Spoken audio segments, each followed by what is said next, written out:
Hello everybody and welcome to episode 5 of the 5th season of The Worst Idea of All Time. Quick note. Yeah? You say you're a bit first. Emmanuelle 5. Thank you, Guy. We recorded this before we watched 4, but I'm probably going to put it out after, because 4 is quite hard to track down, as it turns out. But we watched Emmanuelle 5. It fucking sucked. I cannot imagine a more hard movie to masturbate to. And we also watched it in Italian, which was doubly frustrating because I'm pretty sure the OG was made in English, a language we know. Across the board, a very challenging experience. I actually said to Tim during this film, this is the hardest movie I've tried to masturbate to since Requiem for a Dream. Try the shrimp, everybody. He'll be here all week. Yeah. How about a huge round of applause for our bar staff, the fantastic venue. You got a wonderful headliner. This movie was so confusing. It was only an hour 15, but it's felt a lot longer. Yeah, I think I've got some thoughts and notes I took. One of the big problems I had with this film as a skin flick... You sound beaten down. Yeah. Is I was never given enough context for who was having sex with who and why. Yeah. And whenever two people did start having sex, it would usually cut away to shots of 2 cups of tea on a tray on a train. Or a photo of an Indian general that would zoom in and out really quick, like some sort of internet meme. Yeah. It was, so this is... do you know what I think could be fun? Real quick off the top, scattershot. Images that were in this, things that were happening. We had an aeroplane. Yeah. Fiery death of an aeroplane at the end. There was a little peephole that people would poke their butt through. There was that. And it was not a secret, it was like a porthole cut out of wallpaper. What was that movie at the start called that everyone was at the premiere of? The Fuck Express or something? Love Express. That's it. Yeah. There was this perpetual... I say perpetual. It was like this never-ending fucking scene that they kept cutting back to of Emmanuelle and a man naked cuddling. Yeah, I had the impression that was lifted from the Love Express. Right. That's what I thought. Okay. They kept going back to this one super softcore shot of 2 adults standing up, pressing it on each other. It didn't look like they were actually having sex. Absolutely not. Physically impossible. Impossible. Touching each other's backs. Yeah. Which can be nice. Absolutely. I like it. Do you know what I like? And I've liked this since I was a little boy. When I used to be a boy and I'd climb into my parents' bed. Like, it's not even a massage. It's just like fingernails run lightly across your back. Have you ever had that? I'm sort of doing it to Tim now. Does that? I mean, it's nice. True. Like, it feels nice, right? Yeah, it's really soft. Yeah. And there's nothing sexual about it. It's just like a nice... Honest. Just relaxing feeling. Yeah. It's just a nice sensation. But they weren't doing that with their fingers. It was much more passionate. It was a bit more passionate. There was some interesting kissing in this movie. A lot of like tongues darting. Oh, there was tongues licking one tongues. good kissing scene with the tongues just going. There was more than one of those though. There was a few. I only remember one. They'd cut away to different shots of trains. A lot of trains. And all of this is like seemingly... Oh, there was a big dance sequence. There was a big dance sequence. They're all in like jazzercise gear, mid-80s jazzercise. They're in front of a floor-to-roof mirror. And they're all just dancing to some sort of fucking MIDI. It sounded like it was composed on... Have you heard of Sibelius? Yeah. It sounded like it was composed on that. Or GarageBand would be the broader reference. Is that not a super old audio software? Yeah, it might be. Okay. I think it is. I remember I had to use it one day at school. True. And I came up with the rhythm that went like da da da da da da, and I was like, this is great. I'm going to make a song. And then there was this other guy who actually knew how to use the software, who heard that refrain, jacked the refrain, made this huge song that like the choir then sang, and I was like, that's my refrain. And the guy was like, nah. This is a fucking outrage. Who is this guy? Look, I don't want to name names. I think you should, and I think we should do it. Woodfield. You fuck. Thomas Woodfield, I'm going to find you, and I'm going to make you pay. Because you stole something from my boy. And I'm not talking about a refrain. I'm talking about a lifetime of musical joy. Guy could have gone on to become a famous composer. What have you done? You stay in Christchurch and get addicted to pee? Probably. Whoa, fucking easy on, man. I'm going to look him up right now. I really didn't think you'd use his real name. Usually on this podcast, it's Venom and invented characters. Speaking of which, boy, was there a lot of people in this movie, and I didn't know who any of them were or what they were doing. We eventually figured out, yeah, that's cool. Guys found him. He's a real person online. Yeah. So you can share that if you want, what's on there. He wants it. I think we've doxed him enough, personally, but up to you. Are you just going to do this now? You're just going to cycle through his photos on Facebook? He's married. The guy's done all right. Well, yeah, no kidding. He stole that wonderful refrain and turned himself into a musical genius. He supports teachers. Wow. Who doesn't? Only baddies. We figured out who The Emmanuelle bloody was. But President Clownface doesn't. you were half a beat too slow on that. Speaking of no musical ability, your rhythm was off on that one, big boy. I'm playing the offbeats. Okay. The whole podcast. I'm only hitting offbeats. That's going to be very tricky for me, especially after watching this very tricky film. Only. I'm inspired by the Polish director. Oh! Valerian Brovchik. Valerian's a cool name. This motherfucker. This is the first non-canon Emmanuelle movie. I believe Sylvia Kristel is her name. She portrayed Emmanuelle in the first 4 movies. In this one, we have a different actress, also a different director. I've clicked onto his Wikipedia page. Can I read you the first paragraph? Love to hear it. Valerian Brovchik, 21st of October 1923 to the 3rd of February 2006, was an internationally known Polish film director described by film critics as, and I quote, Yes. a genius who also happened to be a pornographer. I challenge any of those motherfuckers to watch what we just watched, because if it was an art house movie, like, do you know what? This movie is better watched for 1 minute when you sit down. You know when you go to an art gallery and there's a video installation and you're like, I'll see some of this. And you sit down, you put the headphones on, you watch a minute of it and you're like, you probably have to see it from the start. And so you take the headphones off and you just keep on marching. Yeah. That's what this movie is, but it's an hour and 18 minutes. It's not a porno. If you took out your genitalia and tried to make yourself come to this movie, as outlined by us already, you'd be disappointed. Well, I didn't think I'd be a convert to this segment, but boner patrol, any action from you downstairs? I started getting a boner, but it didn't eventuate because my body wasn't cooperating with the film. The film wasn't cooperating with my body. Was it anything related to the film or just No, freestyle? Just a freestyle boner. And then, you know, like occasionally... They weren't afraid. I would love to see how many shots were left on the cutting room floor. Like floor. They left everything in. Like they were, but they weren't afraid to films. cut to some breasts. We were watching stripped entirely of context, and so you'd get a little bit of a boner, and you'd be like, oh wow, maybe this would turn into a real boner, but it was never to be. It's no Just Jackin' masterpiece Context of erotica. Is important in porn. It's true. You can't just whack a couple sparrows in there and expect me to enjoy it Sparrows! betwixt the naked women. What? Sparrows were in there. Yeah, man. For one of the most disrespectful parts of the film. Yeah. Just like, for no reason, in between a sex scene, they just cut to a couple of sparrows. Probably the worst bit, though, in all honesty, is the start, because everything takes too long. And I couldn't really figure out. I think we were at a movie. Well, we were at a movie premiere. There's a great chance. Okay. I'm pretty sure, I didn't read it, but when I went on the Wikipedia page for Emmanuelle 5, there's a plot synopsis. Okay. I've got no idea what we just watched. You tell me, and then we'll measure it against the facts. Sweet even though what you're saying is the truth. Because, bro, I don't tell you this enough. I respect you, and I trust you. Anything you say, I believe. Cool, man. I believe it about myself. The very best. Tell me something about me. You're a cool fucking dude. Yes. You're radical. Brother. You freaked out the dog. Here's the thing about this movie. The very best part of it comes right at the top, which is the title card, which says Emmanuelle in a very cool font. It occupies the entire screen, and we've got a solid color, which from memory was red. On a black background.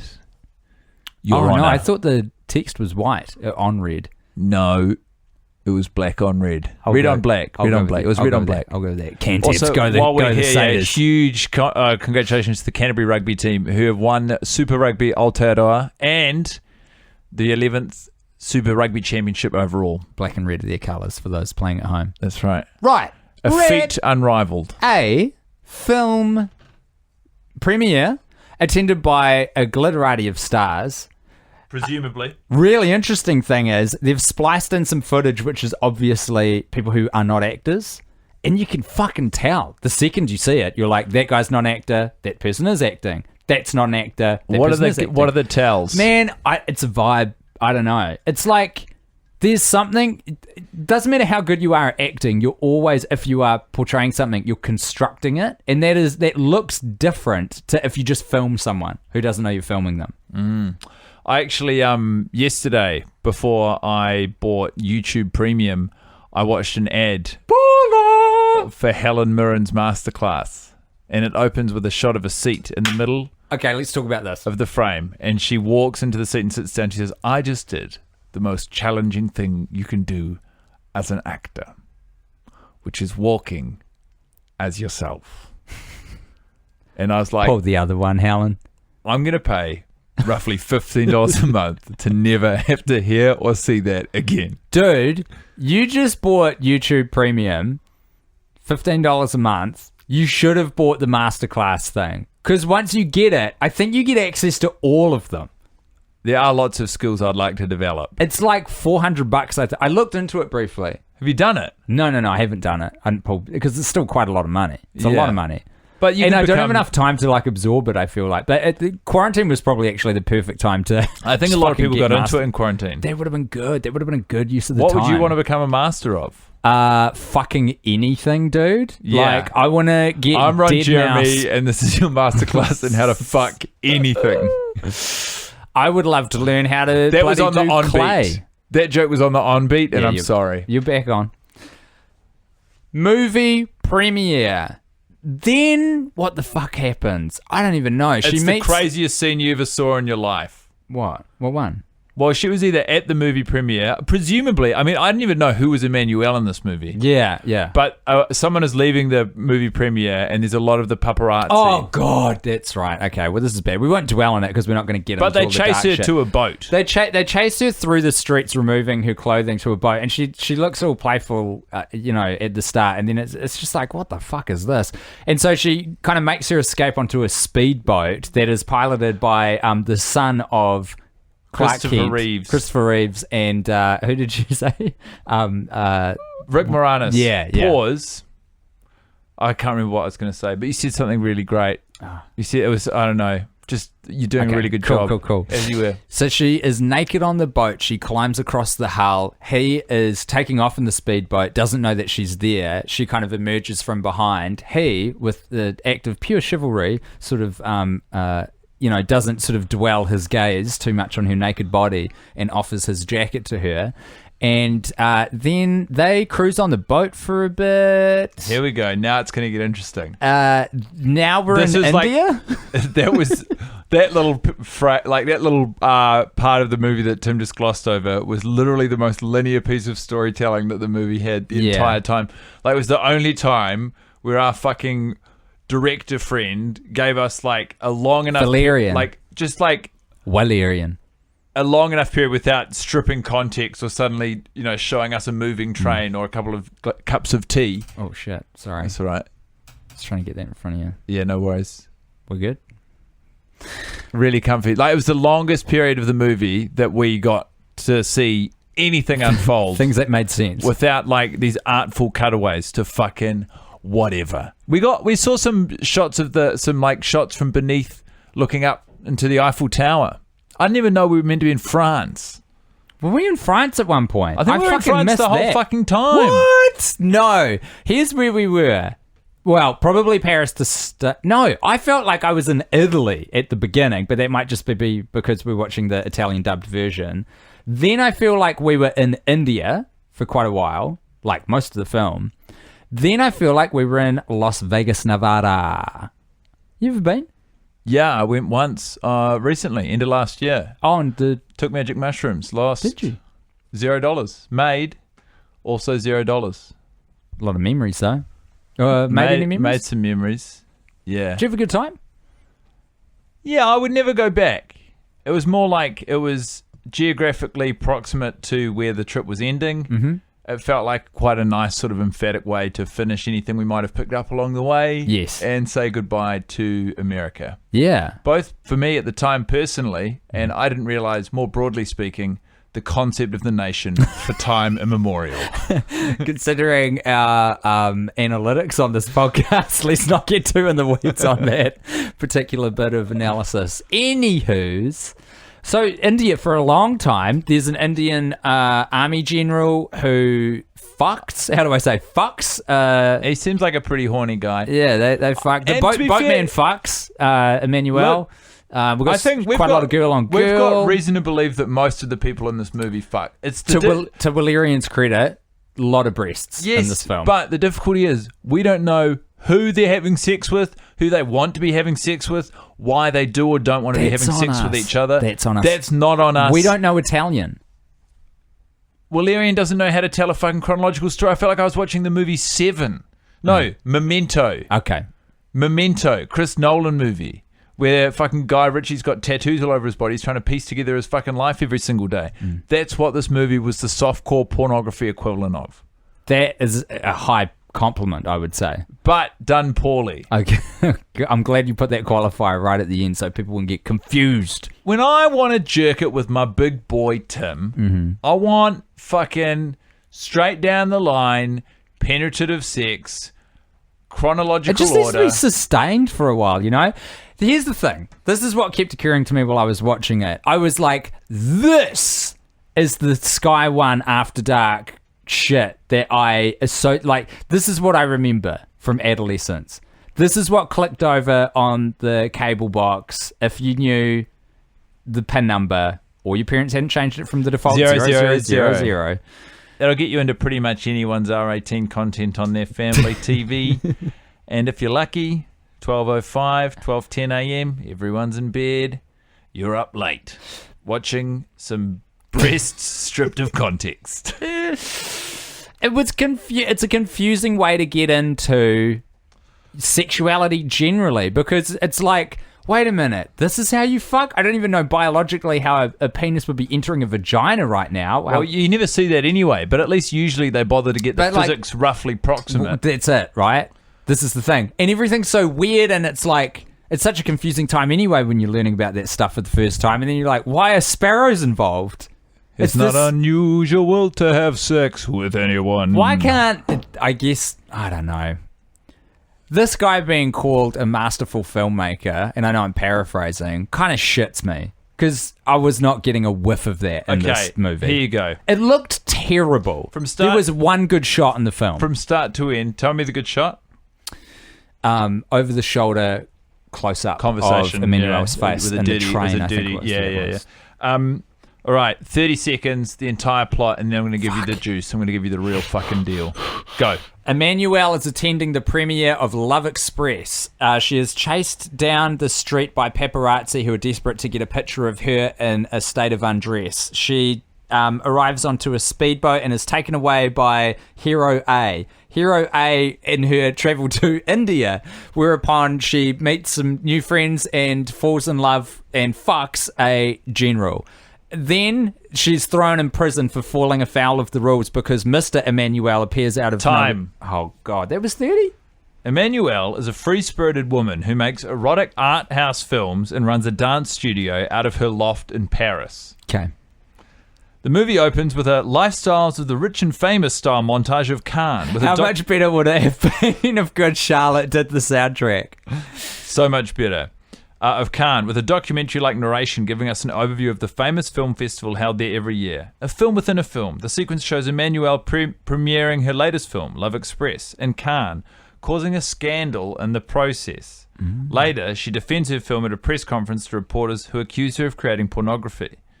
After the Q&A, Emmanuelle's producer introduces her to Prince Rashid, a wealthy despot who owns the fictional Arab country of Benglagistan. Despot. He is apparently obsessed with Emmanuelle and wants to premiere the film in his homeland. Outside, a throng of male fans awaits Emmanuelle, all desperate for a touch of the famed beauty.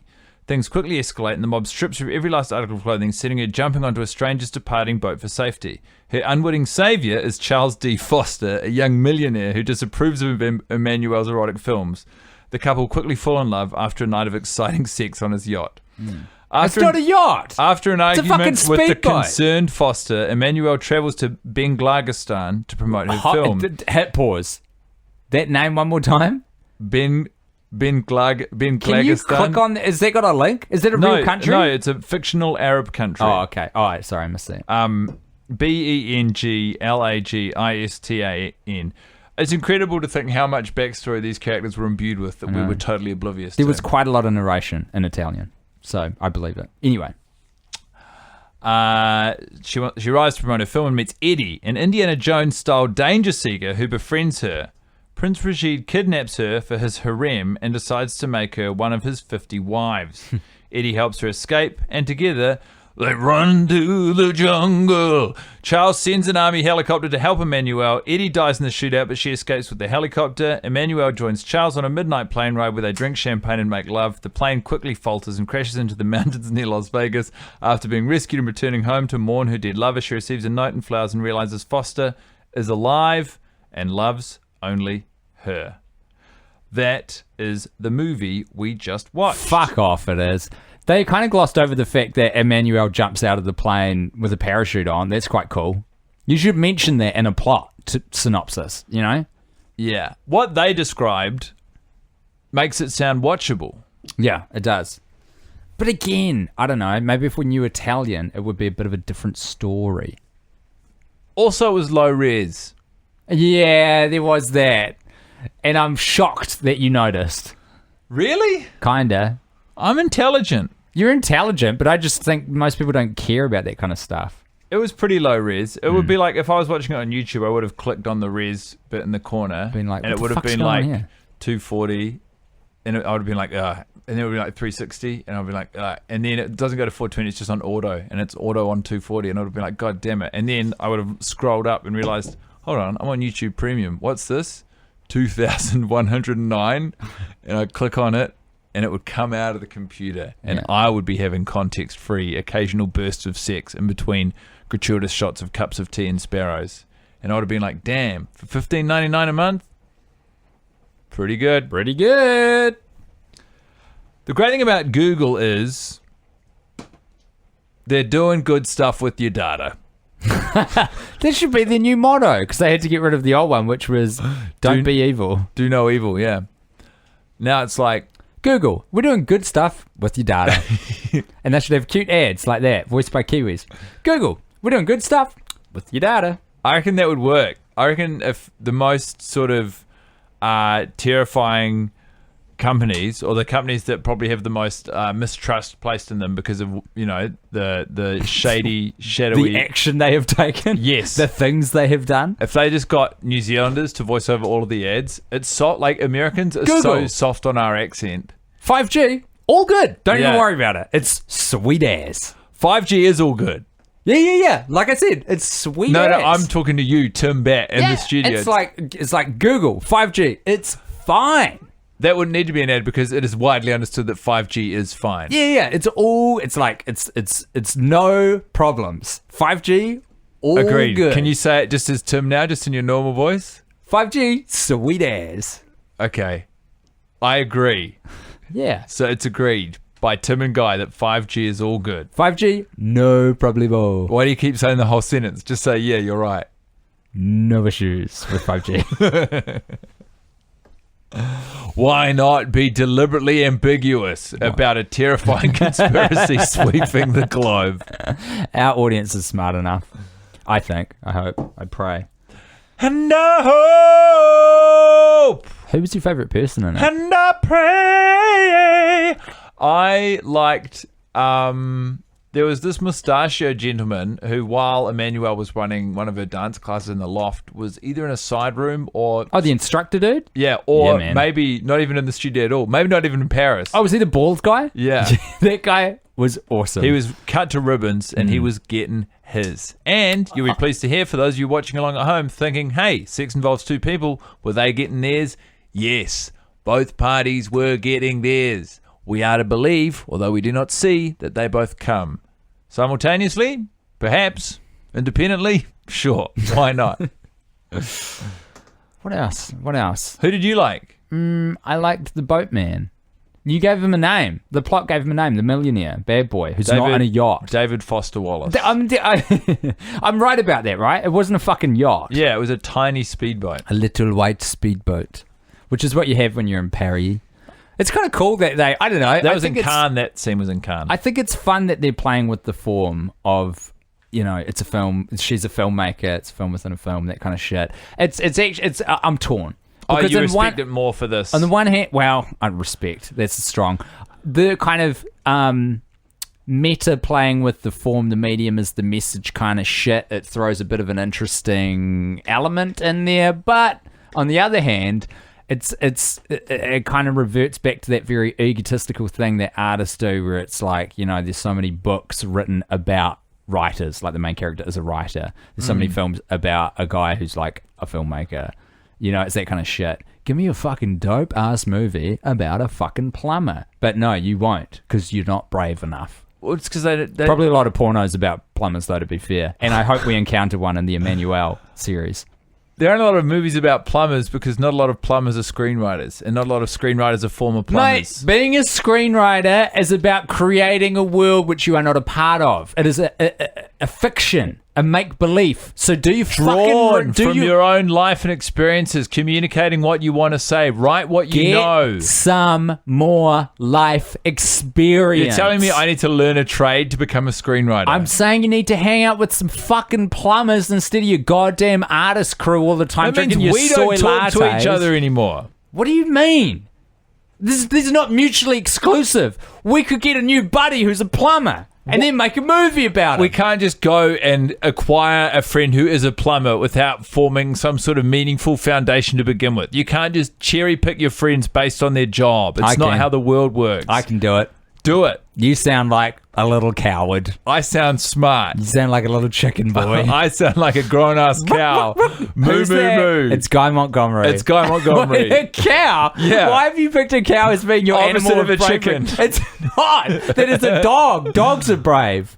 Chickens. Dogs aren't brave. Yeah, man. Look at your dog. My dog's all good. He fucking bit my landlord yesterday. That is cool. He's a good dog. He's on the right side of history, man. He's with us. We got to take down this What's the landlord opposite class. of a cow? A fucking dog. Oh, wait. Just a cow. Damn it. The opposite of a cow is a frog. Why? Reptile, small, wet, amphibious, lays eggs, and that's it. You can't get a poisonous cow. Would you drink cow's milk straight out the cow's titty? Yeah, dude, I would. Would you? Have you? No. Why wouldn't you? I don't want to. The germs? Nah. There's like good reasons why we pasteurize milk. I'm probably being a little forthright in agreeing. Nah, you're right, dude. You got 2 jobs between now and the next time we watch a softcore porno together. Number 1, find a plumber, befriend him intensely. Find out about his life, pen a screenplay. 2, did you say penis screenplay? Pen, eyes and ears, man. In New Zealand, it's anyone's guess. Just having a bit of fun. Hey, is it illegal for me to goof around? Yeah, I don't think so. Not yet. No, not unless a lot changes. Have you ever read a book? I've read one. What do you think? It was good, man. I really enjoyed it. I like the act of reading. What do you think about the practice of writing? Harder than reading. It's more difficult to create the words than it is to absorb someone else's. The words already exist. You're just ordering pre-existing words. That's true. Unless you're William Shakespeare, and then you're freeballing it, man. And that is how you get famous. He's still mostly organising pre-existing words and planting a few and then repeating them to provide context for what they mean. Yeah, and that's artistry, man. So what was one of his most famous invented words? Fuck knows, dude. I could not tell you. What am I, some sort of scholar of literature? Dr. Seuss invented the word nerd. I didn't know that. Well, you do now. That's really cool. This dog is a chicken, eh? My dog Rufus has joined us for the record, and he could not be more docile. Or like, he's just putty. Look at him right now. He's completely exposed. If he got in a fight with any dog, he would lose. But but he's scrappy. Here we go. Please note the table below gives both a sample of words Shakespeare coined and words he adapted. For example, elbow was a noun before Shakespeare, but he turned it into a verb. That rules. That's creative, man. Do you reckon you could do that? Oh, no, someone's already done it with vacuum. Zany. Zany. Weird. That sounds like a word that is way more recent than Shakespeare's day. Puking, dishearten.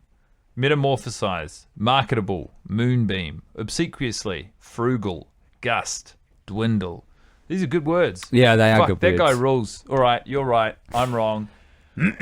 Dogs are the opposite of chickens. You need to become friends with plumbers. Out of a total possible score of 1,245, what would you give Emmanuelle 5? So once again. 245. Shit. There's 1,000 points missing. Each of them more frustrating than the last. I am learning about myself and what I want from a softcore pornography. And most of it's context. Context. This is why, they took it too far and they dumbed it down for the masses. But this is why when a pizza delivery guy arrives at a house, you think to yourself, I know where this is going. And it's not your fucking garden variety pizza delivery. There's going to be some sort of situation inside that requires the pizza delivery guy to come into the house, and then all of a sudden, out of nowhere, in what was at one point in the collective sexual consciousness considered taboo, someone at the house is going to have sex with the pizza delivery boy. Now, one of the main taboos that we all seem to abide, if the suggested videos of pornographic websites are to be believed, is that everyone wants to fuck their family. Oh, yeah. That really came out of nowhere. Yeah. It's fucking odd. They're like... I was going to say I'm not here to kink shame, but I don't know. That one's a bit... but can we? No. I don't want to shame anyone for it. We can never kink shame, but we can... I definitely cannot relate to this incredible vibe, which seems to have swept the world really quickly in the last few years. I think it kind of came out of nowhere, spread like wildfire. But also, it's a lot of step. It's not like blood relatives. It's a lot of step things. Yeah, they got that loophole sewn up or sewn open. Tim, out of 1,245, good memory. It's higher than you. It's 420. Believe it. I do. Bye, everyone. We'll catch you on the next episode of The Worst Idea of All Time, where we... Boner Patrol. We did it. I did it. Oh. No stirring in my loins at all. See you next time.